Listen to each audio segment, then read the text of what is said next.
C'est donc le silence sur les ondes de Radio France Internationale et de Radio Okapi en République démocratique du Congo.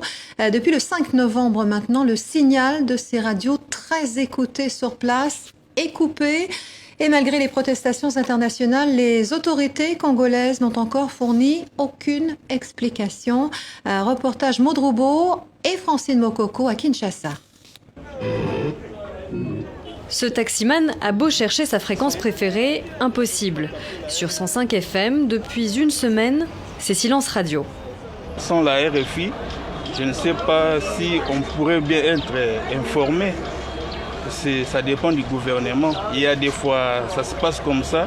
Si la RFI informe mondialement, mais quelquefois, si la vérité apparaît, il y a les coupures.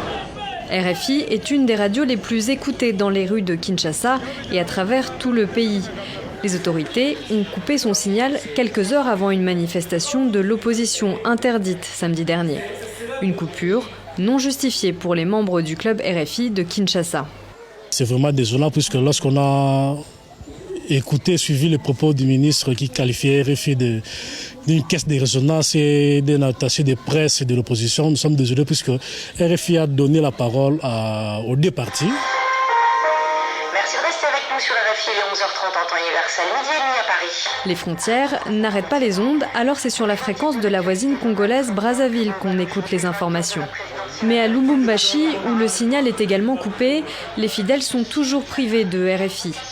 Le président d'une association de journalistes tente d'obtenir le rétablissement des ondes dans tout le pays. La démocratie se nourrit de la contradiction. Lorsqu'il y a un son contradictoire, ça fait partie de la vie démocratique d'un pays. Et surtout pour un pays qui s'appelle République démocratique du Congo. À Radio Okapi, on continue à travailler, mais le média de la MONUSCO est également coupé. Nous déplorons justement la suspension des émissions de Radio Okapi suite à un brouillage, mais je voudrais aussi préciser que jusqu'à aujourd'hui, nous n'avons reçu aucune réponse officielle de la part des autorités concernant ce brouillage. En temps normal, Radio Okapi comme RFI émettent 24 heures sur 24 dans toute la RDC. La MONUSCO et la direction de RFI demandent toujours le rétablissement de leurs médias.